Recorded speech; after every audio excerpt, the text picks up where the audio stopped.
안녕하세요. 토요 미스테리 디바메이입니다. 여러분, 종종 미국 영화 보다 보면 히치하이킹 하는 장면 나오잖아요. 이거 볼 때마다 저거 너무 위험한 거 아닌가 약간 이런 생각 드셨을 것 같아요. 오늘의 스토리는 미국 사람들도 히치하이킹이라면 아주 치를 떨게 만드는 너무나도 충격적인 사건이에요. 잔혹한 묘사가 포함되어 있으니까 주의하면서 들어주세요. 그럼 지금 바로 시작해보겠습니다. 1978년 9월, 이른 아침에 한 커플이 미국 사막에 있는 고속도로를 달리고 있었어. 뭐 룰루랄라 드라이브 중이었는데 저기 멀리서 뭔가 보이는 거야. 응? 보니까 약간 사람으로 보이는 누군가가 이쪽을 향해서 힘겹게 팔을 이렇게 흔들고 있더라고. 처음에는 너무 멀어서 이게 무슨 상황인가 싶었는데 점점 더 가까워질수록 커플은 아! 하고 비명을 지르고 말아. 애때 보이는 여자아이였는데 거의 헐벗은 상태에 온몸이 피투성이었어. 심지어 힘겹게 흔들고 있던 이 두 팔은 반쯤 잘려나간 상태인 거야. 이런 소름 돋는 모습에 커플은 너무 무서워서 이 차를 세울까 말까 망설이는데 여성이 힘겹게 말해. 제발 도와주세요. 이 여성의 이름은 메리 빈센트. 라스베가스에 살던 15살 평범한 소녀였어. 잠깐 소개를 더 하자면 메리는 7남매 중에 둘째였는데 부모님이 되게 엄격해서 평소에 많이 부딪혔다고 해. 메리는 춤도 좋아하고 댄서가 꿈이었거든. 근데 군인이던 아버지 눈엔 자유분방한 딸이 좀 탐탁치 않았었나 봐. 그 와중에 부모님이 이혼 절차를 밟고 있어서 집안 분위기도 좀 별로였었고 그래서 더 밖으로 돌아다녔던 것 같아. 그러던 1978년 9월 28일 메리는 그날 학교 땡땡이 치고 집에서 그냥 편하게 시간 보내고 있었어. 마침 그때 여동생한테 전화가 왔는데 언니 지금 아빠가 바로 집으로 가신대. 빨리 도망가. 메리 지금 학교 안 간 거잖아. 그걸 아빠한테 들키면 완전 난리 날 게 뻔하니까 일단 허둥지둥 집 밖으로 나왔어. 근데 뭐 마땅히 갈 곳이 있는 건 아니라서 그냥 동네를 돌아다니는데 아무리 생각해도 갈 데가 없어. 이때 떠오른 게 할머니 할아버지 집이야. 근데 문제는 할머니 집이 캘리포니아주 그리고 또 자기가 사는 데는 라스베가스였거든. 이 두 곳 거리가 상당해. 또 가는 길 중간에 끝도 없는 사막이 펼쳐져 있기도 했었고 그런데도 불구하고 지금 도망가야겠다는 그 생각만 하던 메리는 결국 히치하이킹을 해서라도 그 할머니 집에 가기로 마음을 먹어. 물론 이게 너무 위험하지. 근데 1978년 그 당시에는 지금처럼 개인 자동차가 막 대중화되어 있질 않다 보니까 뭐 히치하이킹 하는 게 좀 흔했다고 해. 그래서 메리도 그렇게 쉽게 결정을 했던 거고. 어쨌든 메리가 남쪽이라고 써있는 그 팻말을 들고 서 있었고 또 근처에 메리처럼 히치하이킹 하던 그 두 명이랑 같이 도로변에 서 있었어. 바로 이때 파란색 밴 한 대가 점점 속도를 늦추더니 그 셋 앞에 멈추더라고. 운전석에는 한 노인 한 명이 타 있었는데 자기를 로렌스 싱글턴이라고 소개했어. 그러면서 자기가 태워줄 수는 있는데 아쉽지만 자기 차에는 딱 한 사람만 탈 수 있다는 거야. 엥? 근데 이상해. 그 차 안을 보니까 뒷자리에 짐이 하나도 없고 텅 비어 있었거든. 근데 왜 한 명만 탈 수 있다는 거야? 너무 수상하잖아. 그래서 그 메리 말고 나머지 두 사람은 자기는 그냥 뭐 다른 차 타겠다 이러면서 거절을 했지. 하지만 그 당시 메리는 너무 지쳐 있었어. 그래서 그냥 천진난만하게 자기는 타겠다면서 그 로렌스의 차에 오르게 된 거지. 이게 비극의 시작이야. 메리는 물론 그 낯선 차에 탄다는 게 좀 불안한 마음이 들긴 했었는데 로렌스가 노인 같기도 했고 또 주절주절 자기를 소개하는데 뭐 자기가 뭐 상선선언이고 메리랑 비슷한 또래의 딸이 있다고 하더라고. 그 대화를 하다 보니까 마음이 한결 놓였고 잠시 후 긴장이 풀렸는지 메리는 창에 머리를 기댄 채 잠에 들어버렸어. 그러다가 얼마 후 도착했나 싶어가지고 눈을 떴는데 창문 너머로 보이는 그 도로 표지판에 네바다라고 써있는 거야. 이건 방향이 잘못된 거잖아. 순간 위협을 느낀 메리는 조수석 앞에 있던 날카로운 막대기를 들고 막 위협했어. 그랬더니 로렌스가 의외로 아니 이게 그냥 소행길이라 좀 실수한 거라고 그러더니 바로 차를 돌려서 다시 캘리포니아 쪽 고속도로로 운전을 하는 거야. 이미 그때는 해가 질 무렵이었어. 그렇게 또 한참 가다가 돌연 로렌스가 화장실에 가야 한다면서 근처에 인적이 드문 도로에 잠깐 차를 세우게 돼. 로렌스가 차에서 내리고 메리도 차 안이 답답해가지고 바람이나 쐬자 하려고 잠깐 내리는데 그 혹시 모를 상황에 대비해서 자기 운동화끈을 고쳐 묶어야겠다고 생각했어. 그래서 신발끈을 묶으려고 허리를 숙인 순간 누군가가 그녀를 향해서 막 뛰어오는 소리가 들렸고 팍 하고 뒤통수를 세게 맞으면서 그대로 쓰러져 버려. 이때 메리의 눈앞에 흐릿하게 로렌스가 망치를 들고 있는 모습이 보였어. 심지어 이미 쓰러진 그녀를 망치로 계속해서 폭행하는 거야. 잠시 후 거의 정신을 잃은 메리를 로렌스는 차 뒷좌석에 밀어 넣었는데 메리는 이미 손이 결박당해서 아무런 저항도 할 수 없는 상태였어. 제발 살려만 주면 오늘 일은 아무한테도 말하지 않겠다고 애원했지만 로렌스는 15살 소녀를 겁탈하고 말아.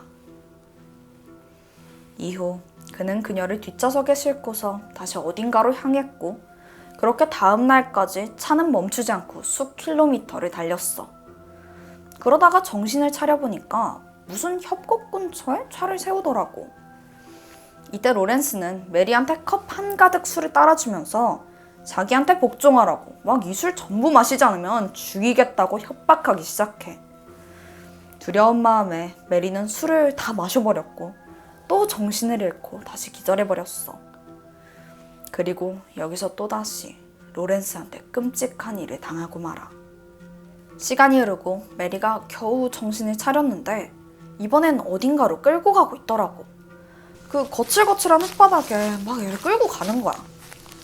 그러다가 갑자기 로렌스가 걸음을 멈추더니 차에서 공구 상자를 들고 왔어. 그러더니 대뜸 자유로워지고 싶어? 이렇게 묻는 거야. 근데 메리가 뭐라고 답할 새도 없이 갑자기 도끼를 꺼내더니 그녀의 왼팔을 힘껏 내리쳤어. 메리가 비명을 지르면서 저항했지만 이미 팔은 잘려나가 버렸어. 게다가 로렌스가 한 번 더 도끼를 휘둘렀고 그렇게 나머지 오른팔도 잘려나가게 돼. 로렌스는 메리의 그 두 팔을 절단한 후 만족스러운 듯이 웃으면서 한마디를 던져. 너는 이제 자유야. 그러더니 그녀를 9m 아래의 절벽으로 확 밀어버렸어. 그 협곡은 지나다니는 사람이 거의 없거든. 그러니까 범행을 은폐하기에 딱 적합한 장소인 거지. 그의 범행은 메리의 추락과 함께 저 아래로 사라졌어. 로렌스는 유유히 그 현장을 떠났지. 하지만 메리는 살아있었어. 근데 두 팔이 잘렸고 또 추락하면서 뼈가 다 부러진 거야. 죽기 직전까지 갈 만한 너무 심각한 상태인데다가 메리의 의식마저 점점 흐려지고 있었어. 근데 이때 자기가 여기서 죽고 로렌스가 도망치게 되면 너무 억울하잖아. 순간 메리는 무조건 살아야겠다라는 생각이 들면서 죽기 살기로 여길 벗어나자고 다짐하게 돼. 일단 출혈부터 막아야 됐어. 그래서 그 절단된 팔 위에 흙을 덮었지. 우리는 상상도 못하는 그 끔찍한 고통이 밀려왔는데 일단 살아남자는 그 일념 하나로 꾹 참았어. 그리고 그 피와 근육이 더 이상 빠지지 않도록 팔을 높이 들어 올린 상태로 9m나 되는 절벽을 오르기 시작해. 두 팔 없이 다리만으로 절벽을 오르는 건 몸의 중심을 잡기도 어렵고 보통 일이 아니었어. 심지어 해도 점점 지고 있었고 메리는 그 가파른 절벽에서 엎어지고 일어나고를 반복하면서 길고 긴 사투 끝에 마침내 위로 올라올 수 있었어. 이젠 도로만 찾으면 살 수 있다는 그 희망이 생겼지. 그래서 찻소리가 나는 곳을 향해서 한참을 걸어갔지만 워낙 여긴 협곡 한가운데라 다니는 차가 없어. 그렇게 5km를 하염없이 걸었는데 저기 멀리서 다가오는 그 차 한 대를 발견했고 마침내 구출된 거야. 병원에 도착한 메리는 즉시 경찰에 이 범행 사실을 알렸지. 메리가 로렌스의 얼굴을 정확하게 기억하고 있어서 경찰은 빠르게 몽타주를 제작했고 그렇게 배포했어. 얼마 후 우연히 이 몽타주를 보게 된 그 로렌스의 이웃에 신고가 들어오면서 사건이 일어난 지 열흘 만인 1978년 10월 9일 로렌스를 극적으로 검거하게 돼. 경찰은 그의 집안에서 메리의 것으로 보이는 그 옷가지들을 증거로 찾아내면서 그가 범인임을 확신했고 사건으로부터 6개월 정도 지난 1979년 3월 29일 로렌스의 재판이 열렸어. 메리는 너무나 두려웠지만 용기를 내서 그의 범행 전부를 증언했고 결국 로렌스는 살인미수, 강간, 그리고 납치까지 총 7가지 범행에 대해 유죄 판결을 받았지. 그런데 최종 판결을 들은 그 법정 안의 모든 사람들은 크게 분노했어. 당시 로렌스의 죄목에 따른 캘리포니아의 법정 최고형은 겨우 14년이었거든. 그래서 그 끔찍한 범죄를 저지르고도 로렌스는 겨우 14년만 감옥에 가는 거야. 게다가 더 섬뜩한 부분이 있어. 재판이 끝나고 로렌스는 자기 앞을 지나가는 메리에게 조용히 말했어. 죽을 때까지 너한테 복수할 거야. 이렇게 막 겁을 주는 거야. 실제로 로렌스는 수감되어 있는 동안 그 메리의 변호사한테 몇 번이나 그 협박 편지를 보내기도 했었대. 메리가 얼마나 무서웠을지 나는 감히 상상도 되질 않아. 그렇게 범인은 잡혔지만 과연 이 사건이 끝났다고 할 수 있을까? 우려했던 일은 결국 현실이 되고 말아. 1987년 4월 로렌스가 복역 8년 만에 모범수라고 가명을 받아서 가석방을 하게 된 거야. 로렌스는 출소 후에 한동안 이곳저곳 떠돌면서 살다가 자기 고향인 플로리다에 간신히 정착했다고 해. 출소 소식을 들은 그 메리는 그날부터 두려움에 잠을 이루지 못했어. 안 그래도 그 히치하이킹 사건 이후에 트라우마로 병원 치료를 받고 있었는데 그 석방 소식을 들은 이후에 메리는 아예 그 버려진 주유소 건물에서 은둔 생활을 하기도 했었대. 그렇게 시간은 흘러서 사람들의 기억 속에서 이 사건은 점차 잊혀져 갔어. 그러다 10년 정도 흘러서 1997년 2월 19일이었는데 플로리다에서 끔찍한 살해 현장을 목격했다는 신고가 들어온 거야. 곧이어 경찰이 출동했고 강제로 문을 열고 그 문제의 집에 들어가 보니까 충격적인 장면이 펼쳐져 있었어. 칼에 든 로렌스가 나체 상태의 여성을 마구 찌르고 있는 거야.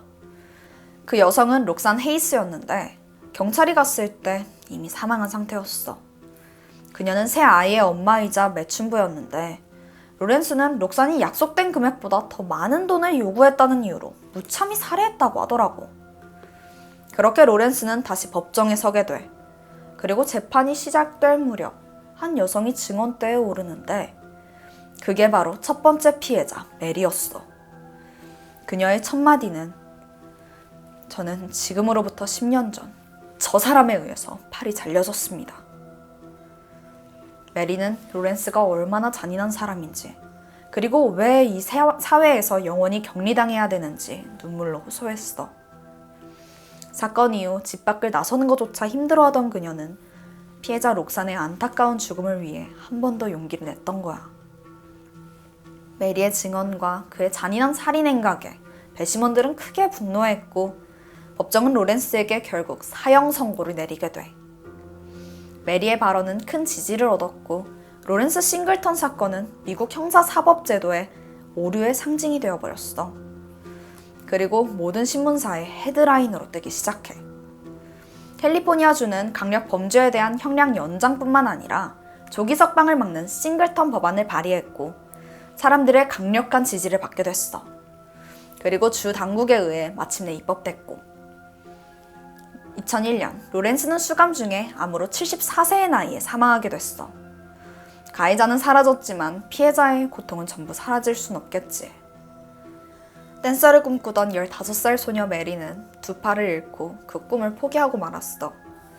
하지만 같은 고통을 겪는 사람들을 돕기 위해 현재 최선을 다하고 있는데 현재 메리는 범죄 피해자 희생자들의 권리를 지지해주는 피해자 옹호자이자 또 예술가로서 활동을 이어오고 있대. 아무리 범죄자에게 가혹한 형량이 내려진다고 한들 피해자가 잃어버린 삶을 되돌릴 순 없어. 그렇다 보니 제대로 된 법의 심판만이 그 그들의 억울함과 불안함을 조금이라도 해소할 수 있는 거야. 우리도 범죄자의 그 극단적인 잔인함에 주목하기보다는 피해자들의 아픔에 더욱 신경 써야겠다는 생각이 들더라고. 내가 준비한 스토리는 여기까지야. 오늘 이야기는 정말 충격적이었던 것 같아. 하지만 무엇보다도 이 두 팔이 다 잘리고 또 그런 고통을 겪었는데도 끝내 극복하는 그 메리를 보고 정말 느낀 점이 많아. 과연 나라면 그렇게 할 수 있었을까? 그런 생각이 들었네. 여러분 생각은 어때? 댓글로 의견 남겨줘. 그럼 지금까지 토요미스테리 디바메이였습니다. 안녕하세요. 토요미스테리 디바메이입니다. 얼마 전에 여행을 떠났던 한 인터넷 방송인이 캄보디아에서 의문의 죽음을 맞이했던 사건, 혹시 기억하시나요? 네, 이게 해외에서 일어난 사건은 제대로 조사도 쉽지 않고 그래서 진실이 왜곡될까봐 더 걱정되기도 하는데요. 오늘 사건도 그와 비슷합니다. 심지어 정부도 또 경찰도 나 몰라라 하니까 유족들만 미쳐버리는 거죠. 일단 오늘의 스토리 바로 시작해보겠습니다. 사진 속 이 소녀는 독일에 사는 17살 마이크 만솔트야.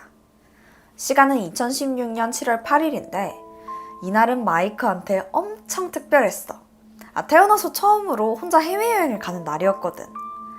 목적지는 지중해에 있는 유명한 휴양지인 몰타였고 설레는 마음으로 비행기에 탔고 출발 전에 가족들에게 잘 다녀오겠다는 짧은 메시지를 남겼어. 마이크 엄청나게 신나 보였지.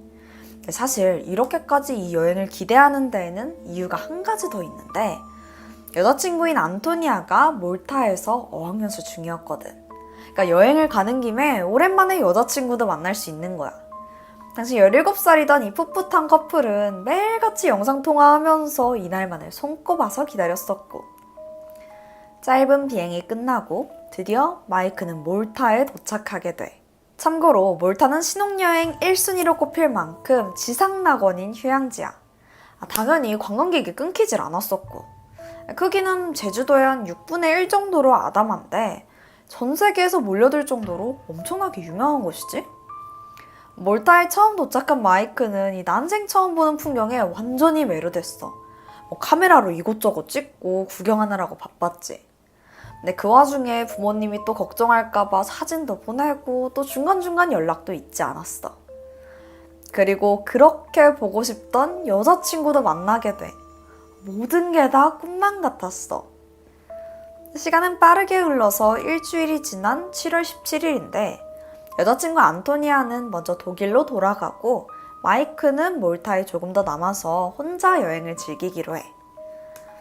다음날 마이크는 몰타에서 한 유명한 유적지인 지하묘지 카타콤에 가려고 아침 일찍부터 집을 나섰지.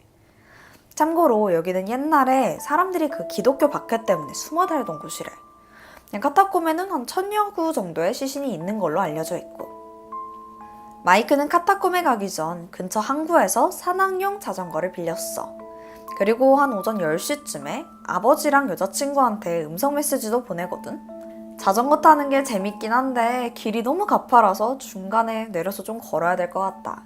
근데 이런 도전이 너무 좋다면서 뭐 이렇게 여행을 잘 즐기고 있다 이런 내용이었지.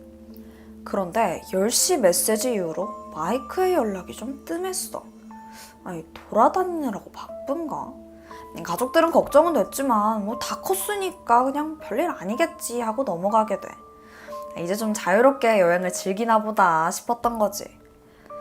그렇게 시간은 무려 일주일이나 흘렀어. 근데 이때까지도 마이크의 연락은 없었는데 그냥 알아서 잘 돌아오겠지 생각한 거야. 그러다가 7월 22일 이날은 마이크가 귀국하는 날인데 어머니랑 여동생은 공항으로 마이크를 마중오게 돼. 저녁 10시 15분 도착 예정이었거든. 하지만 그날 마이크는 공항의 모습을 드러내지 않았어. 어머니 수자는 아들에게 수십 번이나 전화를 했는데 계속 음성사서함으로 넘어갔었고 어느덧 탑승객이 다 내렸는지 공항이 한산해졌지만 끝까지 마이크는 나타나질 않아.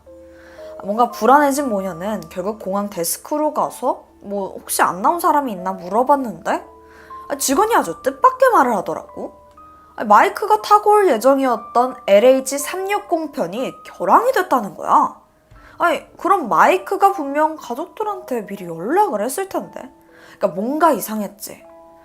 사실 더 문제는 지난 일주일간 아들과 단 한 번도 제대로 된 연락이 된 적이 없다는 거야.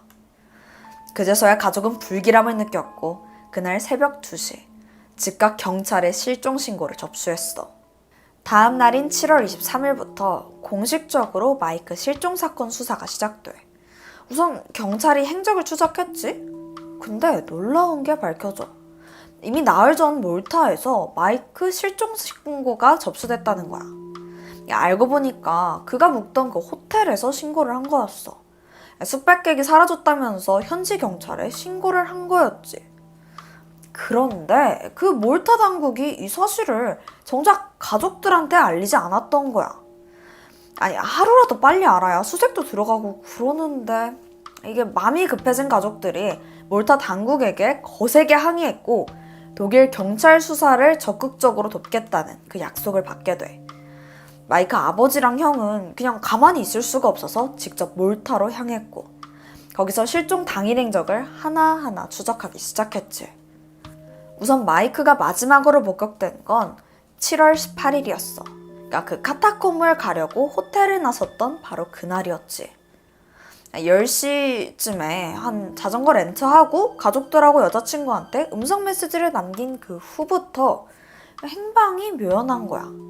렌트한 자전거도 같이 없어졌었고 그 후에는 특별한 흔적이 별로 없었어. 몰타에서도 여행 왔던 그 독일인을 찾는다면서 대대적인 수색을 했지만 뭐 별다른 성과가 없어. 그러던 7월 26일에 몰타 경찰서로 신고 전화 한 통이 들어오게 돼. 몰타에서 가장 높은 절벽인 그 딩리 절벽 아래에서 변사체가 발견됐다는데 신원 비상이래. 이 소식을 듣게 된 마크의 아버지와 형은 설마 하면서 현장으로 향했어. 절벽에서 발견된 시신은 꽤나 오랫동안 방치된 듯해. 제대로 된 소지품도 없었었고 신발도 안 신은 상태였고 게다가 그 부패도 많이 진행돼서 얼굴을 제대로 확인할 수도 없더라고. 하지만 마이크의 아버지는 그 시신을 보는 그 순간 자기의 아들임을 확신했대. 그 후에 DNA 검사가 진행됐는데 안타깝게도 마이크가 맞았어. 실제로 절벽 주변을 조사해봤는데 마이크가 렌트했던 자전거도 발견이 됐더라고. 그러니까 마이크가 맞는 거지. 몰타 경찰은 정황상 절벽 관광 중에 사고를 당했을 거라고 추측하게 돼. 근데 그게 왜 그랬냐면 부검해보니까 마이크의 허리뼈에 골절이 2군데나 있어서 그게 추락사라고 여겼던 거야. 추가적으로 절벽 근처 여기저기에서 선글라스, 신발, 카메라도 찾아냈어. 경찰은 당연히 이게 마이크의 유품이라고 생각했고 가족들한테 전달했는데 어머? 이게 유족들이 보니까 이게 다 마이크 거가 아닌 거야. 그러니까 단 한 개도 자기 아들 게 아니더라고. 이게 대체 무슨 상황이야? 근데 어쨌든 결정적인 사인은 추락사잖아. 그러다 보니까 경찰은 이 주근이의 소지품들을 막 열심히 찾진 않더라고. 그렇게 수사는 거의 마무리되어 가고 있었지. 그 와중에 마이크의 시신은 부검 후에 몰타의 한 영안실로 옮겨졌어. 그때가 8월 8일이었는데 아버지가 절망적인 심정으로 아들의 시신을 지키고 있었지. 그런데 이때 직원 한 명이 조용히 그에게 다가오더니 무언가를 속삭이듯이 말해. 들어보니까 사실 마이크한테 골절 흔적이 없다는 거야. 에? 잠깐만. 근데 이게 무슨 소리야? 부검 소견서에서 척추에 2곳이나 골절흔이 있다고 했잖아. 그리고 애초에 그 가파른 절벽에서 추락사라며. 근데 골절 흔적이 한 군데도 없다고? 너무 놀란 아버지가 뭐라고 더 물어보려고 했는데 그 직원이 그냥 황급히 자리를 떠나더라고. 아버지는 너무 혼란스러웠어. 그래서 이번에는 경찰에 연락을 했고 그 출동한 경찰은 그 직원을 찾아내서 추궁을 했지? 근데 아까랑 다르게 직원이 자기는 모르겠다면서 그냥 얼버무리더라고. 그 순간 아버지 머릿속에 뭔가가 떠올랐어. 그 숨진 아들 옆에 있던 그 자전거. 생각해보니까 그 높은 절벽에서 떨어진 것 치고는 자전거 상태가 너무 멀쩡했던 게 문득 떠오른 거야. 이때부터 아들 죽음에 대해서 의문이 생기기 시작해. 그리고 결국 8월 17일 마이크의 시신은 독일로 보내졌고 재부검이 이뤄지는데 담당 부건이가 관뚜껑을 여는 순간 고개를 갸우뚱하더라. 분명 몰타에서 받은 감정서에서는 몰타에서 독일로 오기 전에 시신을 방부 처리했다고 적혀 있었거든. 근데 뭐가 이상했냐면 원래 시신을 방부 처리할 땐 포르말린이라는 그 화학약품을 써. 근데 그 냄새가 하도 독해서 원래 같으면 그 뚜껑을 열자마자 바로 풍겨온대. 근데 마이크의 시신에서는 그 약품 대신 그냥 부패한 냄새만 코를 찔렀지. 그럼 그 방부 처리 안 한 거야? 근데 정말로 이상한 건 따로 있었어. 마이크의 그 신체 사이즈에 비해서 시신이 너무 가볍더라고. 그래서 무게를 재봤더니 35파운드. 그러니까 겨우 한 16kg 정도인 거야. 근데 16kg면 유치원? 초등학생? 그 정도 몸무게거든? 그래서 자세히 보니까 마이크의 시신은 뇌, 심장, 폐, 간, 위, 췌장, 그리고 방광까지 대부분의 장기가 완전히 사라져 있었어. 그나마 남아있는 건 왼쪽 신장이랑 횡격막, 비장, 그리고 대장의 잔해만이 조금 남아있더라고. 너무 이상해. 장기가 왜 없어? 게다가 시신은 절벽에서 떨어졌다고 믿을 수 없을 만큼 상처 하나 없이 깨끗해. 그러니까 어떤 외상도 또 골절해온 적도 전혀 없었어. 충격을 받은 가족들은 사건의 전말을 파악하려고 몰타의 부검이에게 연락하게 돼. 그랬더니 애초부터 장기는 이미 사라지고 없었다는 거야. 그래서 왜 그걸 진작 가족들에게 말하지 않았냐고 따졌거든. 이따 몰타 측은 이미 그 시신이 오래 방치됐으니까 쥐나 야생동물이 장기를 처리했을 수도 있다고 말을 해. 또 뇌는 강한 햇빛에 의해서 또 녹았을 거라는 그런 말도 안 되는 답변을 늘어놓더라. 이걸 들은 유가족은 반발했지. 일단 신체 어디에도 쥐 같은 외부 짐승에게 물린 그런 흔적은 발견되지 않았거든. 그런 동물이 먹은 거면 뭔가 뜯기든 물리든 그 흔적이 있어야 되잖아. 그러니까 애초에 말이 안 돼. 그리고 시신이 일주일 정도 그 강한 햇빛 아래 있었던 건 맞아. 그렇다고 뇌가 녹는다는 건 말이 안 되고. 애초에 마이크의 장기 대부분이 그 아무 흔적 없이 깔끔하게 사라진 부분에 대해서는 설명 자체가 불가능해. 하지만 몰타 부검이랑 경찰은 나 몰라라 했어. 어쨌든 사망 원인은 그냥 사고 때문이라면서 끝까지 우기기만 해. 결국 이 사건은 몰타와 독일, 그러니까 아예 국가 차원으로 갈등이 번지기 시작했지. 아버지는 몰타 당국에 사건에 관련된 문서 원본을 요구했어. 이게 수사가 처음부터 어떤 식으로 진행됐는지 그냥 확인해 보려고 한 거지. 근데 몰타에서 보낸 문서들을 보니까 그 부검과 관련된 중요한 자료들이 거의 다 누락되어 있더라고. 사실 부검에서는 사망 원인, 시간, 이런 주요 정보들을 다 알 수 있으니까 모든 단계를 전부 기록하고 또 사진으로 남겨둬야 되거든. 근데 몰타 측에서 보낸 이 소견서에는 그런 기본적인 내용들이 전부 누락되어 있던 거야. 그래서 가족들은 원본을 요구했지만 몰타 측에서 그걸 안 보내주더라. 그렇게 시간은 하염없이 흘러만 가. 그래도 가족들은 포기하지 않고 끈질기게 요구했고 그로부터 무려 2년이나 흘러서 2018년 4월 마침내 몰타 측에서 사건 원본 파일을 제공했어. 200페이지에 달하는 엄청난 양이었는데 내용은 똑같아. 추락으로 인한 사망이라는 거지. 그러니까 마이크가 절벽에서 추락하는 과정에서 나무에 걸려서 떨어지다 보니까 충격이 흡수돼서 살았지만 또 정신을 잃고 강한 햇빛에 장시간 노출로 인해서 열사병으로 사망했다. 이러는데 근데 이 결과가 애초에 뭐에서 나왔냐는 거야. 장기가 없는데 어떻게 부검을 하냐고. 그리고 골자른이 없다면서 아무리 나무가 충격을 흡수한다고 해도 그 높은 절벽에서 떨어졌는데 하나도 없다는 게 말이 돼? 이 자료를 봐도 정확한 사망 원인을 알 수가 없는 거지. 결국 끝까지 그의 죽음이 사고인지 사건인지조차 알 수가 없었어.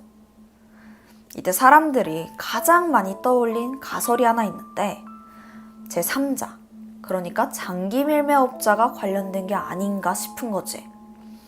근데 이 평화로운 휴양지에서 장기밀매가 이루어진다고? 좀 뜬금없이 들리지? 근데 사실 이 지상낙원이라고 불리는 몰타에는 사람들이 모르는 또 다른 어두운 이면이 있었어. 사실 여긴 관광객들에게만 인기 많은 게 아니야. 알고 보니까 예전부터 몰타는 전 세계의 많은 회사들에게 탈세의 통로였어. 이 나라에서 뭐 취득세, 재산세, 뭐 상여세, 증여세 이런 세금이 별로 없는 거야. 이걸 이용해서 몰타의 페이퍼 컴퍼니를 만들었었고 탈세하는데 이용해 쳤던 거지. 그러니까 자연스럽게 몰타에는 검은 돈들이 흘러들어왔더라고. 겉으로는 아름다운 관광지인데 사실 몰타는 유럽에서 손꼽히는 부정부패 국가였던 거야.